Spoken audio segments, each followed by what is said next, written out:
I want to talk about Israeli settlements. I think it's disgusting, the current American position trying to force Israel to say a freeze on all settlement activity, including natural growth. First of all, what are the settlements? Well, most of them are little suburbs, and most have been approved by the Israeli government on land. Now, what's that land? Well, it didn't belong to anybody. It didn't belong to Jordan.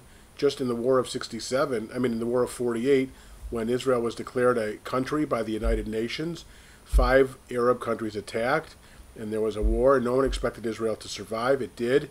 And when the dust settled after the war, there was an area that was controlled by Jordan that was west of the Jordan River, and including the old city of Jerusalem. And then there was an area by Egypt called Gaza that was controlled by the Egyptians. Well, over the course of time, and then in 67, when the Arab world said they were going to destroy Israel, and Israel won, they conquered that territory up to the Jordan River. They conquered Gaza. They conquered the Sinai. In a peace treaty with Egypt, as the world knows, they gave back the whole Sinai Desert and the oil wells. A couple of years ago, they unilaterally withdrew from Gaza to let Gaza try and govern itself. It was taken over by Hamas, and daily missiles going into Israel. Israel had to go in January and cast lead operation and try and stop some of the missiles. There's still missiles coming in all the time.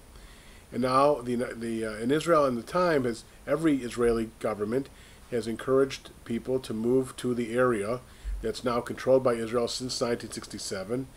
And most of the population is in 3 small blocks that take up less than 2% of the population of that of the geography of that area. And I think most Israelis, given some reasonable partner to make peace with, would be happy to turn over the vast bulk of the territory to the Palestinian entity, as Prime Minister Barak was when Arafat rejected it and declared Intifada number 2. Now, the United States wants to create this Palestinian state, so basically they're going to say to Israel, you're not allowed to have any Jews live in this Palestinian country. Isn't that interesting? The United States is going to have a position Jews can't live there.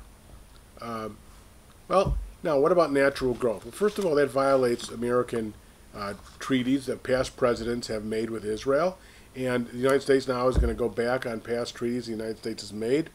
Do they violate international law? They absolutely do not. The 1993 Oslo Accords and their subsequent implementation agreements did not say a settlement activity was defined in a certain way. And a lot of those settlements are necessary for Israeli security. You're talking about shooting distance to El Al Airport, the airport where Israel, the main airport of Israel and Tel Aviv, from parts of the West Bank. You're talking about being able to fire rifles into cities, to be able to shoot easy target missiles to the vast population centers of Israel from there. Israel needs to be able to defend itself. Does the United States want to render Israel completely unable to defend itself? And the population, natural growth population, which simply means putting on extra units to your apartment building if you have more kids who grow up, that results in an infinitesimal amount of growth.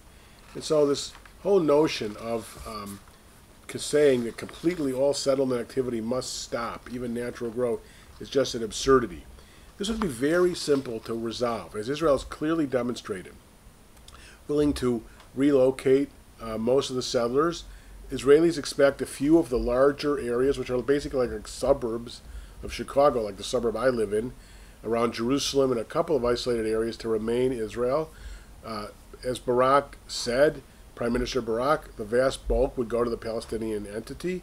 And in negotiations, people negotiate. But for Obama to put his foot down and say, who is he? Is he the dictator of Israel? To say absolutely that Israel cannot have any more future growth activities. And in his speech in Cairo, he didn't say one thing expected of the Palestinians. It's okay for them to continue to teach hate in their kindergartens, in their textbooks, and incite violence against Israelis. He didn't say one word about expecting them to stop that. His only pressure was on Israel. Again, uneven-handed, horrible treatment of Israel, violating past American agreements, trying to undermine Israeli security. It's a bogus issue. I think everybody except the extremists understand that in a final negotiated settlement, as I said, 98, 97, 96% of the land today called the West Bank will be in Palestinian hands. Barack offered to trade a few more percent of some other land that's within the Green Line in Israel to make up the 100% so they wouldn't lose anything. And the biggest issue is there's nobody to talk to. Abbas can't even really control downtown Ramallah, a few blocks from his office, let alone Gaza and Hamas. So once there's somebody to talk to with whom really peace is a desire, there can be peace. It could be tomorrow. There's really nothing Israel can do to achieve that. It has to be an Arab and Muslim and Palestinian effort to change course and say, we're going to live in peace with Israel. Here's what we're going to do. We'll make a reasonable agreement. Shalom.